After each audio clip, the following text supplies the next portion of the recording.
Good afternoon, everyone. We continue our study in the book of Deuteronomy. We're looking at chapter 29, but in verse 1, this is the continuation of chapter 28. For our purposes, we will need to remember that chapter 28 ends with these words of the covenant, the Berit, which God, this is Jehovah,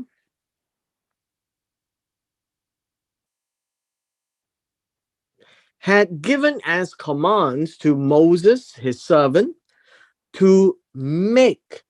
Now, this idea of to make is not to do, but literally to cut.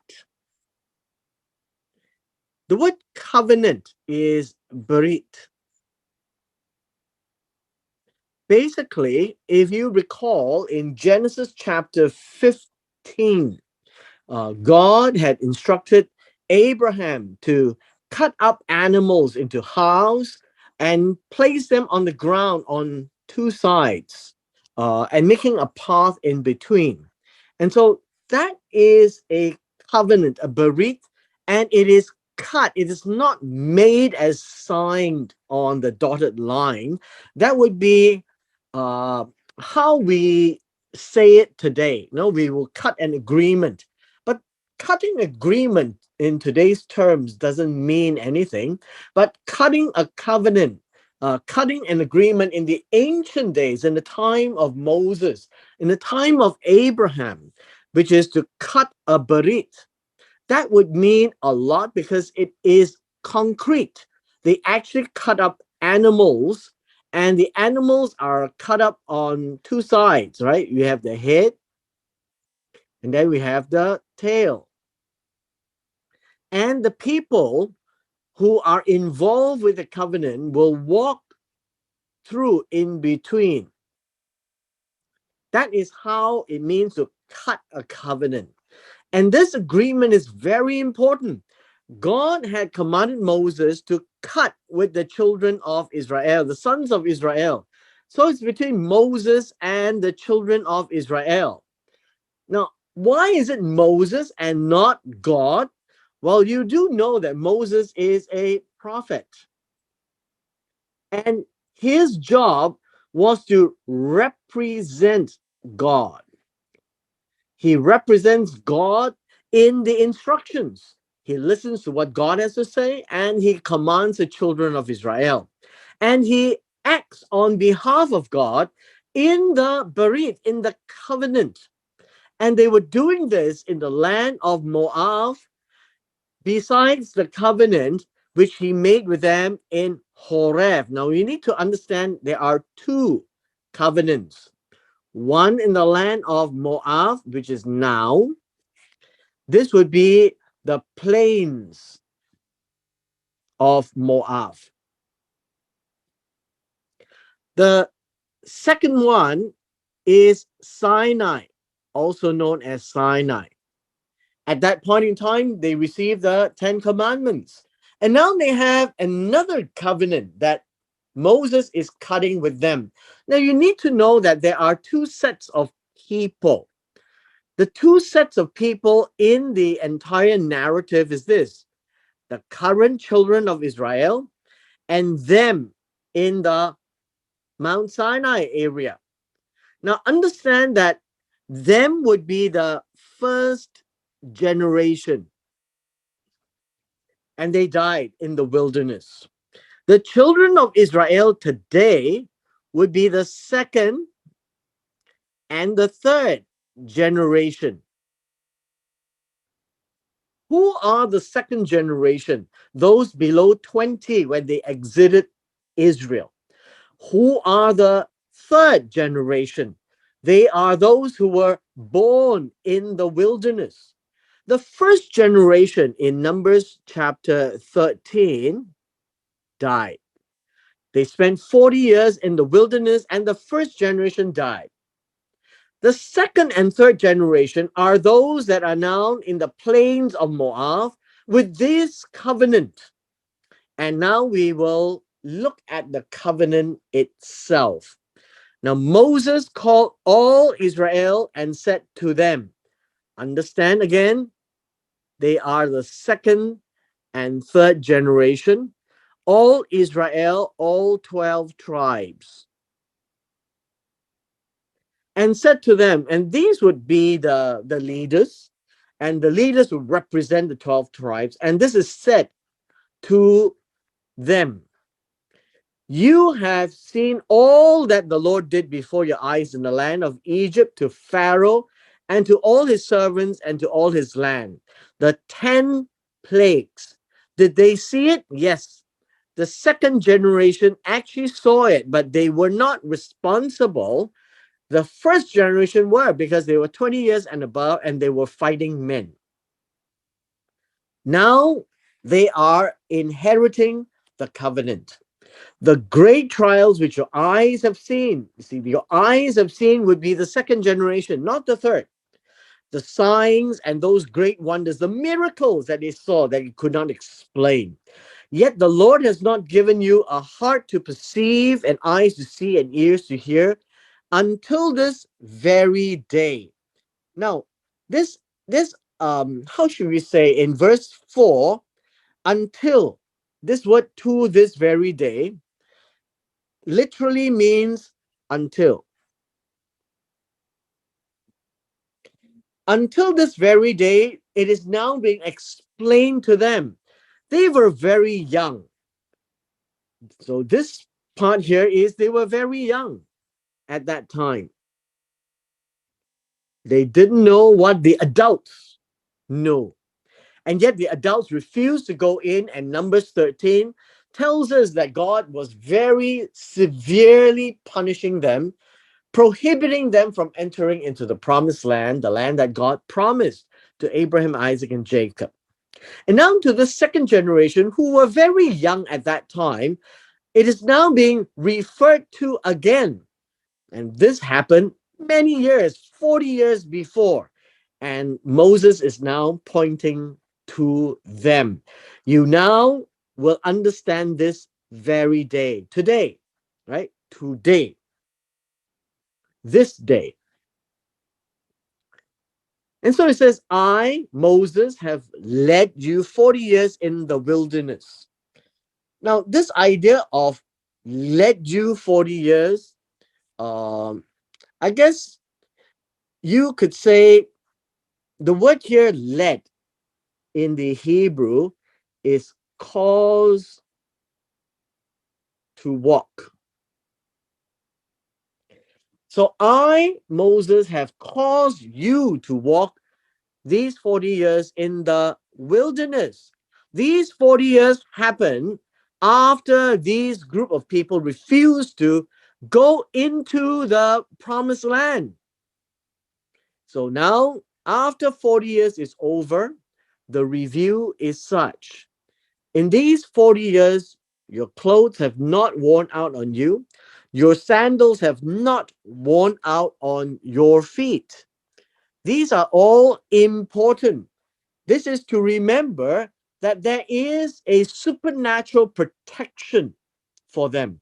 You have not eaten bread, nor have drunk wine or something to drink, that you may know that I, the Lord your God, I am the Lord your God. No, this is Moses speaking. And Moses is now representing God to speak all this. So the Lord is speaking through Moses, right? Through Moses. Moses is speaking on behalf of God. The Lord has not given you a heart to perceive and eyes to see and ears to hear until this day. And as God is speaking through Moses, Moses is using the personal pronoun, I.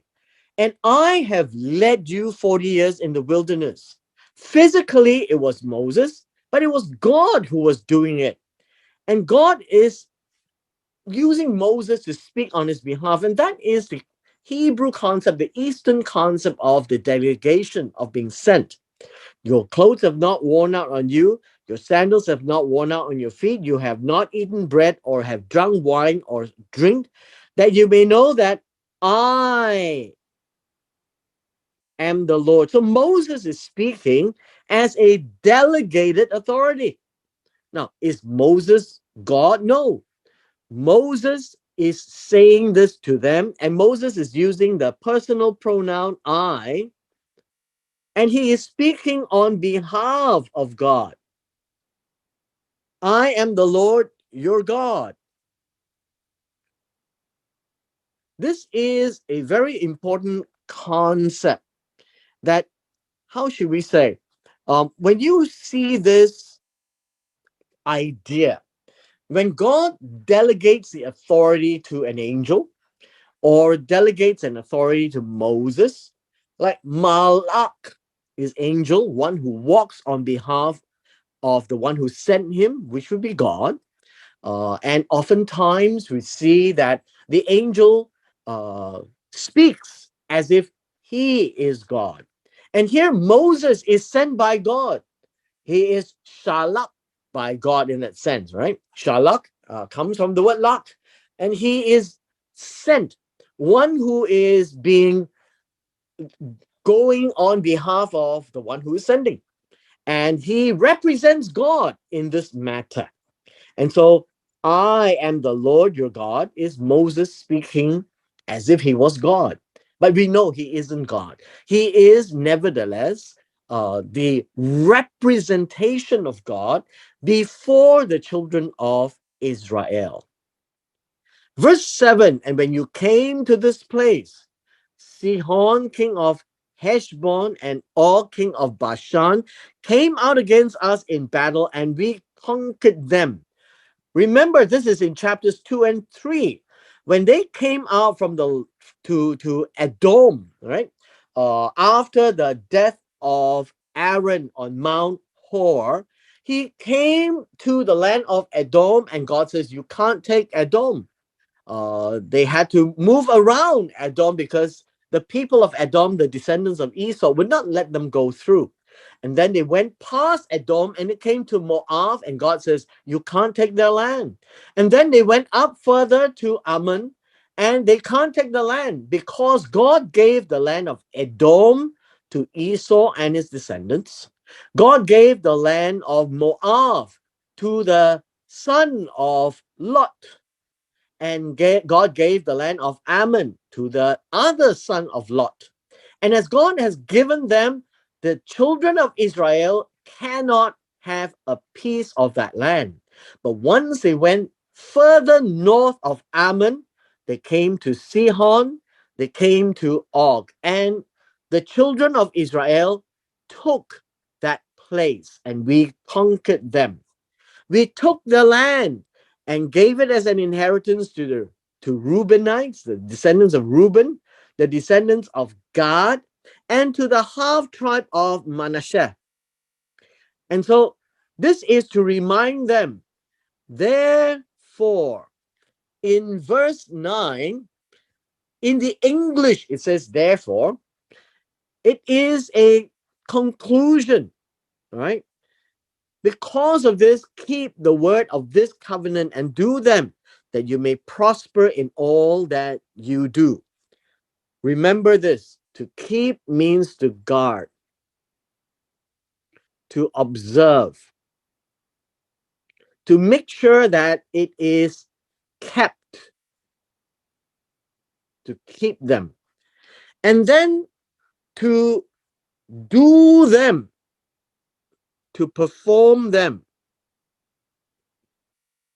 And so now we have keeping and doing. So we've got two words, right? That you may prosper. What is this word prosper? Now, the idea of prosper, uh, literally to be successful, to be successful, that you would see progress, that you will understand to do correctly. So understand this, prosper, successful. it is not a passive action. To prosper is that when you do things that is right, you gain insight to make right choices. And in the right choices, you become successful. That is what it means, right? This is what it means. It is important that we understand success and prosperous in the Hebrew sense is not, how should we say, it's not supernaturally dropped onto your lap. It is because they kept the word of God and they did the right things.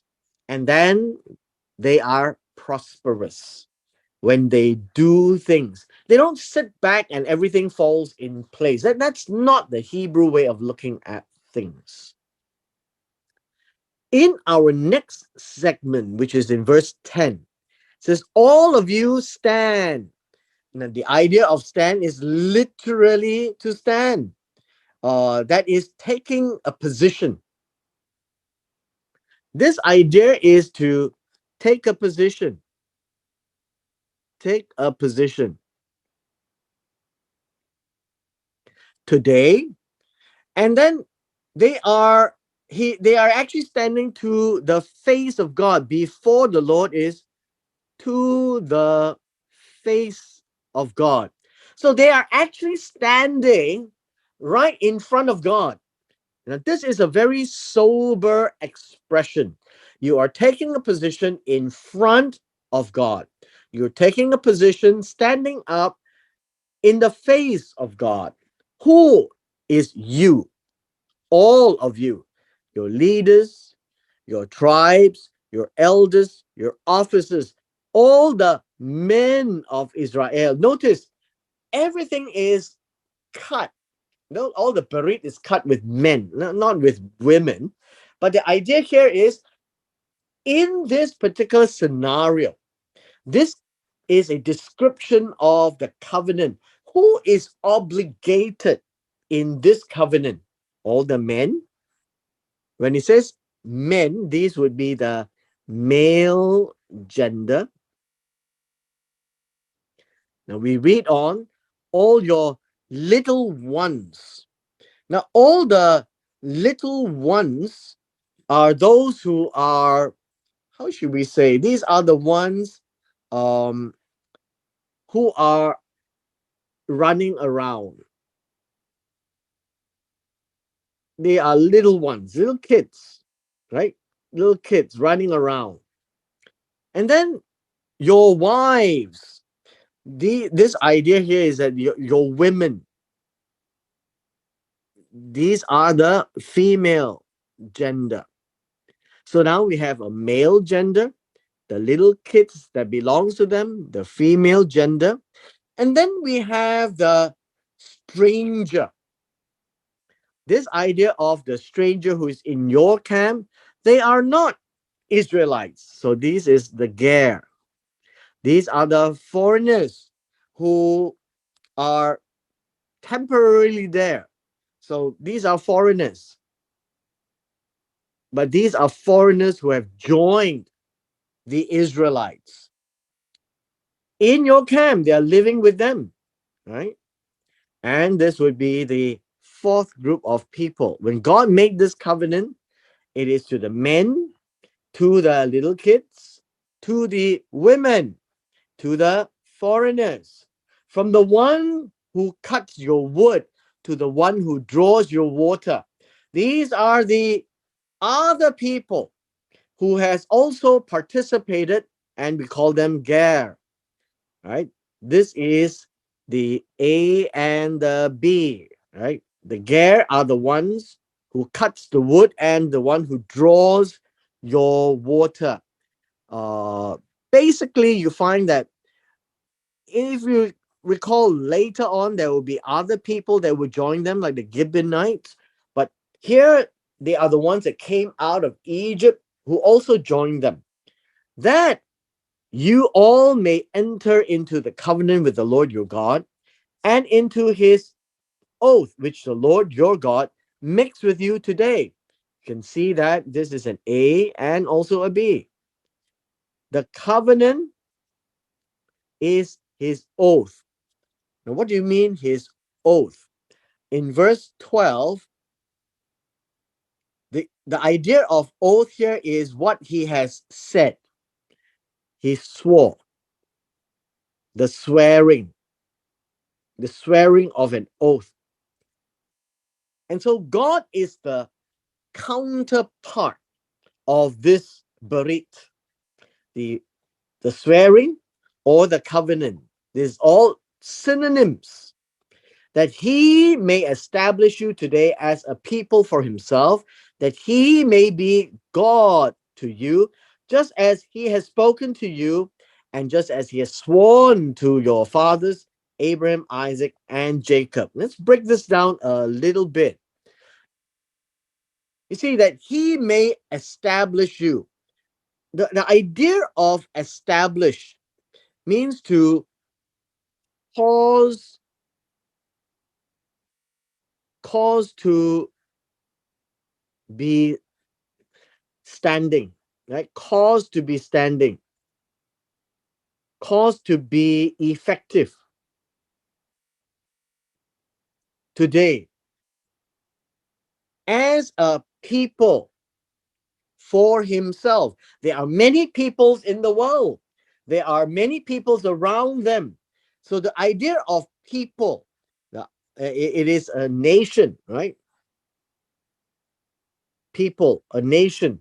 But this is God's nation. It's a nation uh, to himself, right? It says for himself or to himself, and that it belongs to God. And in so doing, you find that this would be an A and this is a B.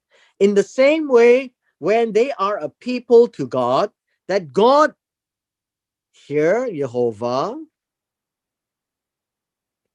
may be Elohim to you, Israel.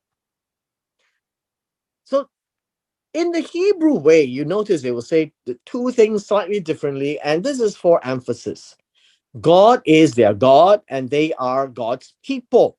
God made that, making it stand because of this swearing or this berit that they are cutting today with the second and third generation of Israel. This is Moses speaking. Remember, on behalf of God. That is Moses' role. On behalf of God, I make this covenant and this oath. Again, you can see that this is an A and a B. The covenant and the swearing is the same thing. Not with you alone. The idea not with you alone means not just you all that is standing there. These are those who are standing there.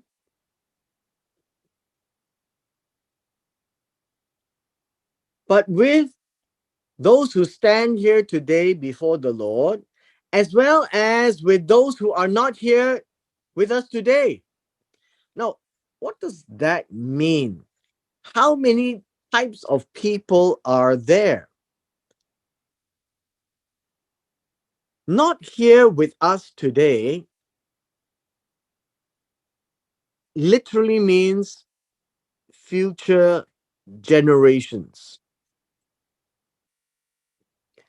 This is a very interesting covenant. It is made on a sense of perpetuity, where the Israelites have future generations, and the future generations are also part of this covenant and this swearing that God is making with that generation by the plains of Moab. So that you know that when we dwelt in the land of Egypt and we came through the nations which you passed by, and that you saw their abominations, their idols. Now remember, this is an A and a B.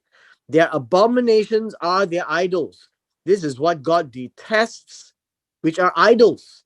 These are idols, the images which they serve, which were among them, made of wood and stone and silver and gold, that they are supposed to destroy, so that they may not be among you man, woman, family, or tribe.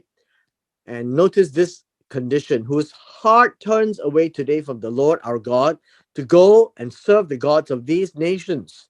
The heart will be their mind, their will, the decisions turn away from God, right? Turns away from God. And then to go, this is active. This is not in the mind. To go and do things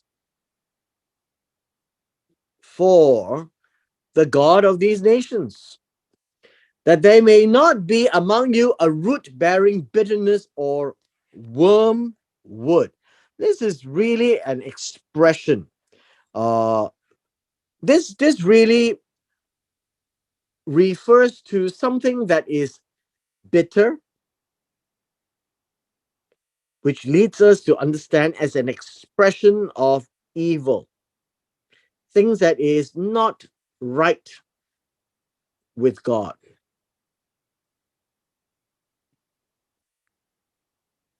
So it may not happen when he hears the words of this curse that he blesses himself in his heart, saying, I shall have peace even though I follow the dictates of my heart. What do you mean, the dictates of my heart? To idols. See, we are talking about idols. Idols. Idols. Here again, images, abominations, to do to idols, as though the drunkard could be included with the sober. This is an expression again. The drunkard is equated to idolatry, and the sober is the faithful to God. So this is important. Every time when the Bible says you follow the heart, it is with reference not with just any sin, but with the sin of idolatry. So in verse 14 onwards, God is very, very purposeful. Although there are many things in the Torah, God is particularly focused on idolatry. If you look at the Ten Commandments, God really wants them to be mindful that God is a jealous God. Now, in verse 20, the Lord would not spare him. The idea would not spare him. I think you can see this as forgiveness. The Lord would not pardon him, forgive him. This is not just any sin, this is idolatry. For then the anger of the Lord and his jealousy would burn against that man, and every curse that is written in this book would settle on him. Well, you can say that it will lie down on him. This is a literal rendition. And the Lord would blot out his name from under heaven. What does the idea here is to blot out his name means you have no share of blessings in the next life.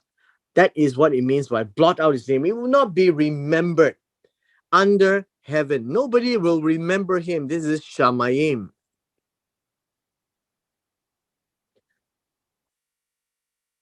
Verse 21. And the Lord would separate him from all the tribes of Israel. Separate, the idea of separate, um, really to cause to be apart, set apart. This is not the idea of holiness, set apart away from all the tribes. They have no part in the tribe for adversity. Uh, this idea of adversity is evil because they have done evil. And so, according to all the curses of the covenant that are written in this book of the Torah, so that the coming generation of your children who rise up after you, who comes after you, and the foreigner who comes from the far land, this is the Nokri, the alien, the Nokri. Looking at the context, they come from a faraway land. Non-Israelites would say, when they see the plagues of that land, what land? The promised land, and the sickness which the Lord has laid on it. Now, I think we need to understand that we're not talking about the sickness. We are trying to say that this would be the idea of uh, diseases, but it really comes from the idea of pain, from the pain which the Lord has laid on it. Not making people sick, but to show that God is cursing the land, or God is, uh, uh, I guess, punishing the people. And so this is actually an A and a B. Verse 23.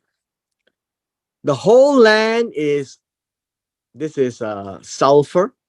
Brimstone is sulfur. And salt have been burning on the land. It is not sown, nor does it bear, nor does any grass grow there. So it is the land. This it is the whole land. When this happens, when they are into idolatry, God will take them out of the land, and the land will become barren. Can't plant. It is like the overthrow of Sodom and Gomorrah. This is like Sodom, Gomorrah, Admah, and Zeboim, which are the cities which God destroyed in Genesis chapter 19, which the Lord overthrew in his anger and his wrath. And then all the nations, all the people around them will say, why has the Lord done this to the land?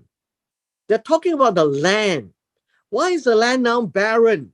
What does the heat of this great anger mean? Why was God so angry?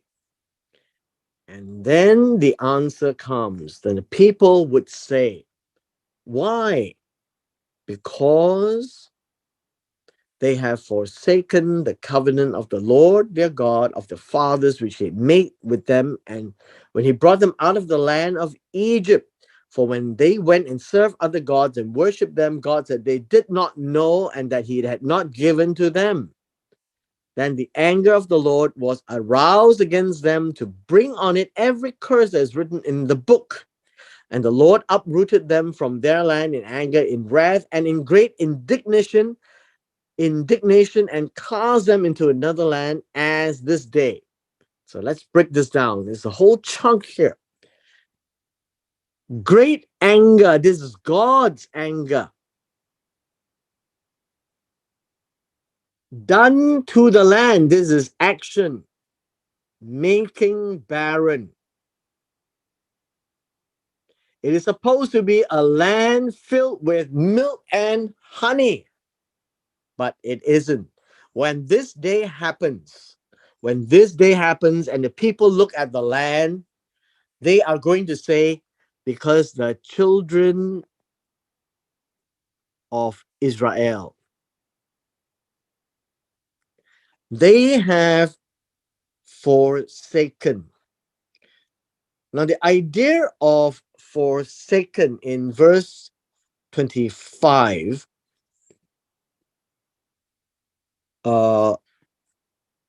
right here, the word forsaken is atzav. They have left,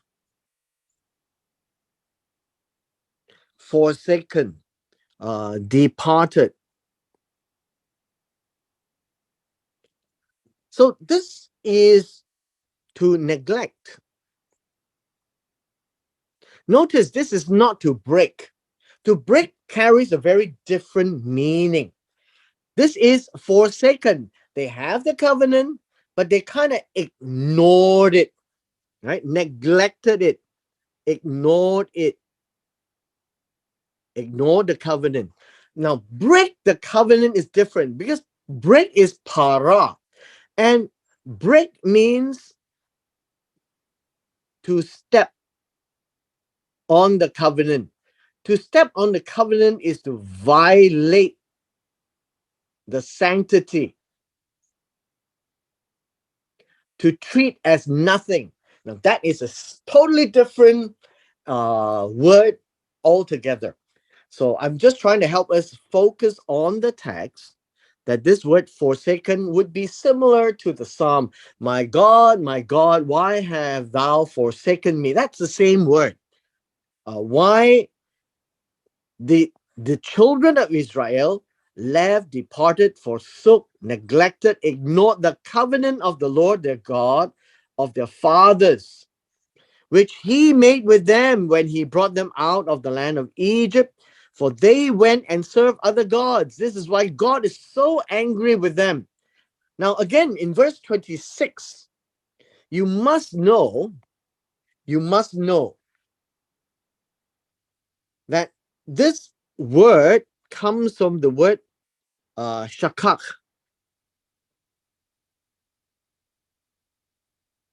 literally to prostrate. This is an Eastern way. When you see someone who is more powerful than you bow down. And that's why the translators choose this word, worship. These are the Elohim that they did not know. What do you mean they did not know? Because they didn't see these Elohim in Egypt that destroyed Egypt. They didn't see this Elohim that came as a pillar of cloud, pillar of fire on the top of Mount Sinai. Because these were not the gods that God has given to them. God says there's only one Elohim, and that is me. But now that they went to serve other Elohim, the anger of the Lord was aroused. Now, this idea of aroused in verse 27 was that the nose of God, right? The nose of God became hot, became hot against this land. See, God's land, God's rules. When they refuse to obey God's commands, God will do something to them, take them out, and bring the curse upon the land. And to bring on it, what do you mean bring on it? This is to bring on the land. Every curse that's written in this book, if you read the book of Leviticus, the book of Deuteronomy, the moment they forsake God, there will be no rain. The ground will be hot. The ground will be stiff. The ground will not bear anything. So that these are the curses that will come upon the land. And then the Lord will also uproot them. Now, verse 28, uproot. The idea is to pluck up, to pull out. Notice this is a very deliberate action. It is not to tell them to leave. It is to force them out from the land in anger, in wrath, in great indignation, and cast them into another land. So you find that this part here, in anger, is an A, in wrath is a B, in great indignation is a C. And then the result here is to, well, it says to cast them. This really means to throw them. Also very deliberate, to throw them into another land, as this day. This day, they are not in the promised land. So where are they? They are in the plains of Moab. So as this day, you can be looking at the land, but you're no longer in the land. So God is making this very important statement, I would say.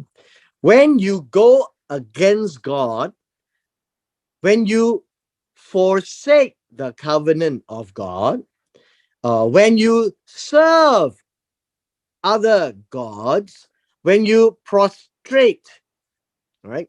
So I don't like this word worship. When they prostrate to these gods, gods that they did not know. So this whole passage here about the covenant, that when they forsake the covenant, it's when they go after other gods. It's all about idolatry, as you can tell. And because of idolatry, they can be taken out of the land. God will curse the land and God will uproot them. You can see, and cast them away. And this is all done in God's anger, and it's going to be a very deliberate action. Let us come to the end of this chapter.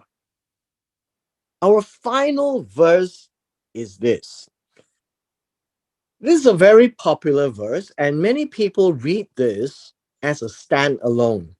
As you have seen in the entire context of chapter 29, right before 29, from verses 1 to 28, what are we talking about? We're talking about serving other gods, idolatry, bowing down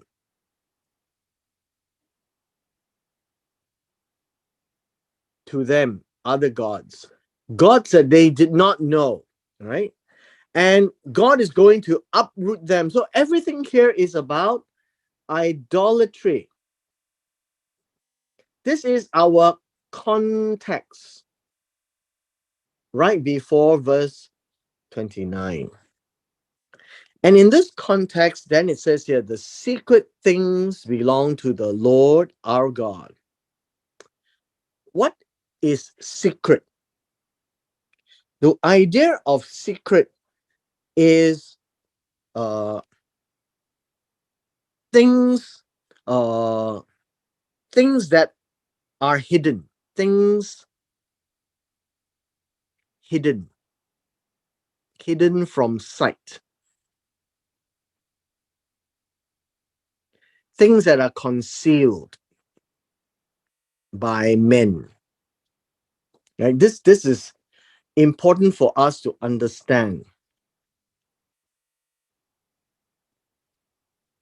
The things that is hidden from sight and concealed by men, they belong to the Lord. Now, there is no word that says uh, belong to, right? But it is implied. It says the hidden things or the things concealed by men is handled by Jehovah because he sees them. So we can say that God sees the hidden idolatry.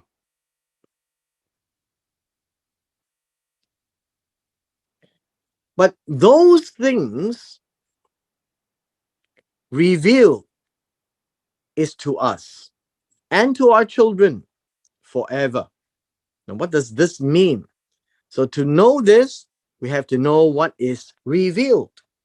Now, the idea of revealed means things uncovered, is seen. And then the people needs to deal with them. Why? You see, these are things covered. So God sees the hidden, man sees the uncovered. That's what it means. And so God will judge when man can't see. When man sees, he must. He must do what? He must do all the words of this law. He must carry out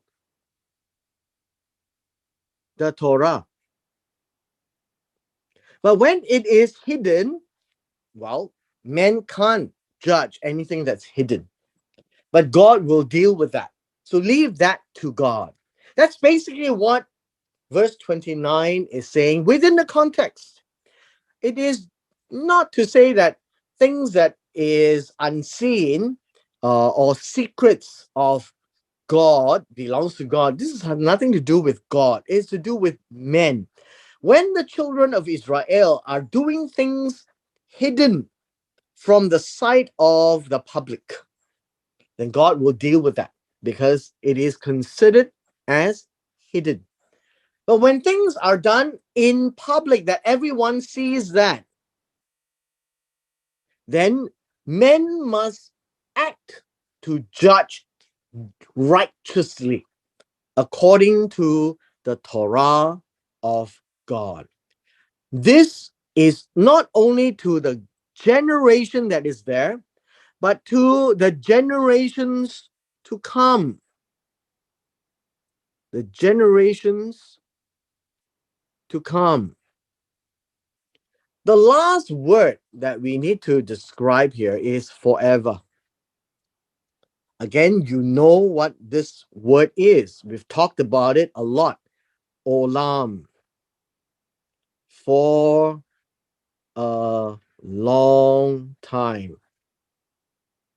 How long? We don't know, but it will come a time when it ends, but we don't know when it will, but it will be for a long time. And so the English translates it as forever. And so, in conclusion, what can we see of God here? God is just. God has given the Israelites his Torah. He has cut a covenant with this generation and the generations to come. All of them are people of God, the nation of God, and they must act righteously by the word of God because they have sworn to it. They have cut the covenant. But when they are things that is done that nobody knows, then God will deal with them.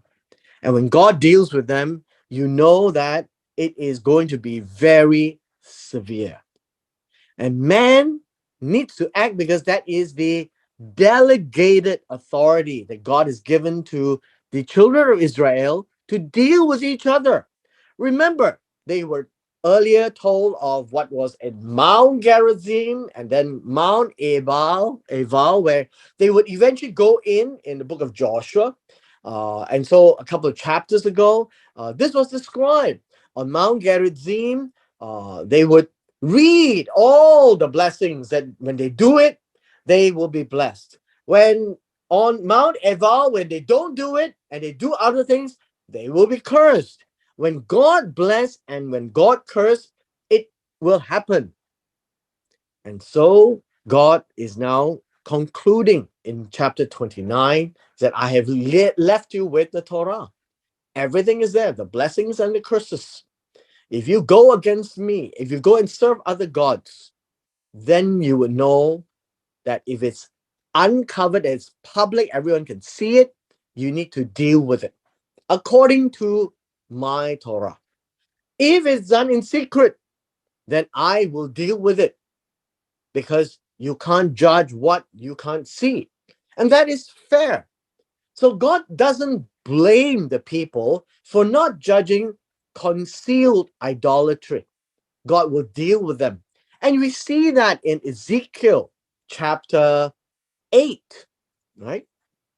And you find that there's a lot of things that people did by that time hidden away behind walls, and God will deal with that very severely. And with this, we come to the end of chapter 29.